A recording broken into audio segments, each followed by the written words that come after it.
পনির দুধ ছাড়া হয় তা কি কেউ শুনেছে কোনো দিন? হয় হয়, মিথ্যা নয়। এই দেখুন আমি পনির কি করে কাটছি। সম্পূর্ণ এই পনিরটা দুধ ছাড়া। যারা দুধ খেতে ভালোবাসেন না ওনারাও এটা খেয়ে পনিরের স্বাদ নিতে পারেন। এখানে আপনাদের হাতে কলমে আমি দেখাচ্ছি বাঁধাকপি।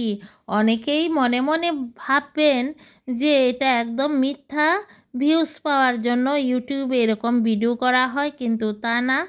একদম আপনাদের সামনে আমি বানিয়ে দেখাচ্ছি। বাঁধাকপির শক্ত শক্ত বোটাগুলি বাদ দিয়ে আমি ছুরি দিয়ে কেটে ফেলে দিচ্ছি। এই বাঁধাকপির পাতাগুলি একটা একটা করে আলাদা করে আমি দেখে দেখে বাঁধাকপিগুলি সব আমি নিচ্ছি। এখানে জল বসিয়েছি, বাঁধাকপিটা ধুয়ে পরিষ্কার করে জলে দিয়ে দিচ্ছি। বাঁধাকপিটা আমি এখানে একটু ভাপিয়ে সেদ্ধ করে নেব। বন্ধুরা, আমি দৈনন্দিন জীবন চ্যানেল 2 এর পক্ষ থেকে ভারতের আসাম থেকে জয়া আজকের ভিডিওটি করছি। কে কোথা থেকে দেখছেন সম্পূর্ণ ভিডিওটি স্কিপ না করে দেখেন। আমি পনির রান্না করার জন্য এখানে টমেটো আর আদা, রসুন আর পেঁয়াজ সব একসাথে কেটে নিলাম। এই বাঁধাকপিও আমার সেদ্ধ হয়ে গেছে, আর সামান্য একটু ভাপিয়ে নিচ্ছি, তাহলে ভালো মতো বাঁধাকপিটা একটু সফট হয়ে যাবে। এই সেদ্ধ হয়ে গেছে, এখন জল ঝারিয়ে নেব। এই পনির রান্না করার জন্য এখানে আমি আলু কেটে জলে ভিজিয়ে রেখেছি। এখন কিন্তু এই আলুটাও সেদ্ধ করে নেব। আর এই বাঁধাকপিটা জল ঝরিয়ে নিলাম। দেখুন বন্ধুরা, বাঁধাকপিটা এখানে আধা কেজি বাঁধাকপি হয়েছিল, একদম সামান্য হয়ে গেছে, আমার পনির বানানোর জন্য যথেষ্ট। এখন আমি যেই আলু, পেঁয়াজ, রসুন, টমেটো কেটে নিয়েছিলাম সেগুলিকে মিক্সিতে পেস্ট করে নিলাম আমি রেসিপিটা তৈরি করার জন্য। এখন বন্ধুরা, আমি বাঁধাকপিগুলিকেও জল ঝারিয়ে চিপে একদম শুকনো শুকনো করে এখন আমি মিক্সির মধ্যে দেখুন একটা পেস্ট করে নিলাম। আর তার মধ্যেই কিন্তু আমি এখন দিয়ে দেব বেসন। আমি এখানে আরও আধা কাপ পরিমাণে দিতে হবে এখানে বেসন। এই বেসনটাকে আমি দেওয়ার আগেই এখানে দিয়ে দিলাম আমি 1 চামচ সাদা তেল, মানে সফলা অয়েল। আপনারা যে কোনো সাদা তেল বা ঘি বা বাটার দিতে পারেন, তবে ঘি বাটার দিলে ডিম লাগবে না, কিন্তু এখানে সর্ষের তেল দিলে হবে না। এখন বন্ধুরা, ওই যে বললাম আপনাদের এখানে আমার আধা কাপ বেসন, এই বেসনটাকে চালনির সাহায্যে আরেকবার চেলে নেব, তাহলে কিন্তু বেসনটা খুব তাড়াতাড়ি মিক্সড হয়ে যাবে, দলা পাকাবে না। 2টো নিলাম ডিম, এই ডিমটাও এই ফাটিয়ে এই বেসনের মধ্যে আমি এখন দিয়ে দিচ্ছি।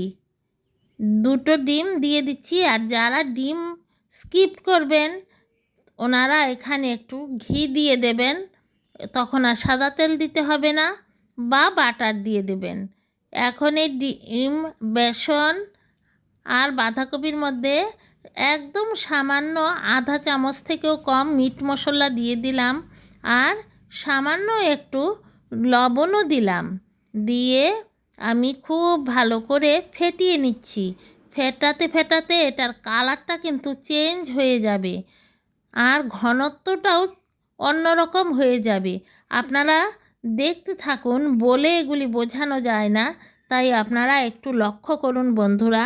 কি সুন্দরভাবে অবাক করা দুধ ছাড়া আমি বাঁধাকপি দিয়ে সম্পূর্ণ ভেজিটেবল আমি পনির বানাচ্ছি। এবং কে কে আগে খেয়েছেন বা কে কে এরকম দেখেছেন অবশ্যই সবাই কমেন্ট করে জানাবেন বন্ধুরা। আজকে যদি নতুন কোনো দর্শক বন্ধু আমার ভিডিওটি দেখছেন, অবশ্যই আমার চ্যানেলটি সাবস্ক্রাইব করে বেল আইকনটি প্রেস করে একটা লাইক দিয়ে ভিডিওটি কন্টিনিউ করুন লাস্ট পর্যন্ত। যারা সব সময় আমার ভিডিও দেখেন, আমার সে সকল বন্ধুদের রইল অসংখ্য অসংখ্য ধন্যবাদ। আপনাদের ভালোবাসায় আমার ধীরে ধীরে আমার ভিডিওটি আপনারা দেখে আমাকে যেভাবে সাফল্যের পথে এগিয়ে নিয়ে যাচ্ছেন, আপনাদের অসংখ্য অসংখ্য ধন্যবাদ আবারও। তাই দেখতে থাকুন সবাই দৈনন্দিন জীবন চ্যানেলের ভিডিওগুলি, এবং বেশি ভালো লেগে গেলে আপনাদের বন্ধুবান্ধবের সঙ্গেও অবশ্যই শেয়ার করে দেবেন। এখানে একটা বড় আমি একটা বাটির মধ্যে একটু সাদা তেল মেখে সেই পেস্টটা আমি এখানে ঢেলে একটা চামচের সাহায্যে সেট করে দিচ্ছি সমানভাবে। এখানে যদি সুন্দর করে সেট না করা হয় তাহলে পনিরের আকৃতি বা গঠনটাও সুন্দর হবে না। তাই মনোযোগ দিয়ে খুব সুন্দরভাবে এটাকে সমান করে দিতে হবে। আমার নিজের কাছেও অবাক লাগে যে কী করে আমি এভাবে বানিয়ে ফেললাম। আমি নিজেও অনেকে অবাক হয়ে যাই।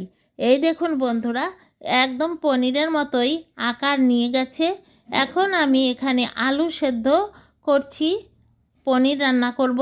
আরেকটা কড়াইয়ের মধ্যে জল বসিয়ে ঢেকেছিলাম, আর একটা বাটিতেও জল দিয়েছি। সেই বাটিটার ওপরেই এই পনিরের বাটিটা রেখে খুব ভালোভাবে আমি ঢেকে দিচ্ছি, যেমন একটুও বাষ্প না বের হয়ে যায়। আপনারা যে কোনো বাসনেই আপনারা এভাবে স্টিম দিতে পারেন। লক্ষ্য রাখবেন বাষ্প যেমন না বের হয়। আমি মিনিট 10 আমি এখানে ফুটিয়ে নেব, স্টিম দেব। আর এখানে আলুগুলিও সেদ্ধ করা শেষ। দেখুন 10 মিনিট পর আবার চলে এলাম। দেখুন আমার পনিরটা কিন্তু দেখেই বোঝা যাচ্ছে যে এখন কিন্তু পনিরটা সম্পূর্ণ হয়ে গেছে। দেখুন আমার হাতে একটুকুও লাগছে না। এখন দেখুন চামচটা ঢুকিয়ে দেখালাম, দেখুন চামচেও লাগছে না। তাই বন্ধুরা সবাই দেখুন, আর অবশ্যই এটা কিন্তু বানিয়ে আপনারা খাবেন এবং আমাকে কমেন্ট করে জানাবেন। আর আমার চ্যানেলে সবাই কিন্তু এরকম অনেক অবাক করা রান্না পাবেন, এবং আমার এটা একান্তই লাইফস্টাইল ডেইলি ব্লগ। অবশ্যই এই চ্যানেলে আপনারা বিভিন্ন রকমের টক মিষ্টি ঝাল হাসি কান্না আনন্দ ফুর্তি এবং আমার কণ্ঠের গান এবং আমার পেশেন্ট দেখা সব কিছুর ভিডিও আপনারা পেয়ে যাবেন। নানা রকম হোমিওপ্যাথিক মেডিসিন সম্বন্ধেও ভিডিও পাবেন। অবশ্যই আপনাদের অনেক কাজে লাগবে। আপনারা অবশ্যই আমার চ্যানেলের ভিডিওগুলি সব সময় দেখতে থাকবেন। দেখুন কেউ কি বিশ্বাস যাবে যে এটা দুধের তৈরি পনির না? এটা আমি এভাবে তৈরি করেছি। কত সফট এই পনিরগুলি। এখন তেলের মধ্যে এগুলি একটা একটা করে দিয়ে আমি সমস্ত পনিরগুলি আমি ভেজে নেব। পনিরগুলি সম্পূর্ণভাবে ভেজে আমি এর মধ্যে আলুগুলিও আগে ভেজে নেব, তারপরে পনিরগুলি আমি ভেজে নেব। আলুগুলি আগে ভেজে একটু নুন আর একটু হলুদ দিয়ে আমি ভেজে আমি নামিয়ে রাখব। বন্ধুরা এই রান্নাটা কিন্তু আমি সরষের তেল দিয়ে করছি।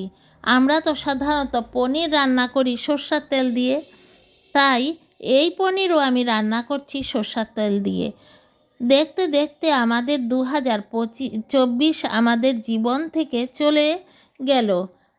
এখন শুরু হয়ে যাচ্ছে 2025। আমাদের ভাগ্যে কপালে কেমন আছে জানি না, কিন্তু আশা করি যে আমাদের সামনের দিনগুলি আমরা ভালোই কাটিয়ে যাব, অনেক আনন্দ ভাবে, এবং আমার বন্ধুদেরও জীবনটা অনেক ভালোই কাটবে। এই যে দেখুন বন্ধুরা, এখানে পনিরগুলি তেলে ভেজে নিয়েছিলাম, এবং আমি এই যে পনিরের রেসিপিটা আমি আলু টমেটো সবগুলি একসাথে ভেজে দিয়ে আমি এখন পনিরগুলিও দিয়ে দিচ্ছি। ভিডিও বড় হয় বলে আমি একটু স্কিপ করেই যাচ্ছি, কারণ এগুলি তো আপনারা বুঝবেনই আমি কি করে আলু ভেজে কি করে আমি টমেটো পেস্ট দিলাম তেলে দিয়ে আমি করলাম, এটা তো সবাই বোঝা যায়। তাই আমি আর ভিডিওটি বড় করিনি বন্ধুরা, আপনাদের দেখার সুবিধার জন্য। আবারও সবাইকে দৈনন্দিন জীবন চ্যানেল 2 এর পক্ষ থেকে অনেক অনেক শুভেচ্ছা, অনেক অনেক ভালোবাসা। নতুন বছর আপনাদের অনেক সুন্দর কাটুক, তাই নতুন একটা রেসিপি দেখালাম। নতুন বছরে এটা আপনারা রান্না করে ঘরের মানুষকে চমক লাগিয়ে দিন এবং আপনারাও আনন্দ উপভোগ করেন। আজ তাহলে আসি, সবাইকে অনেক শুভেচ্ছা জানিয়ে টাটা।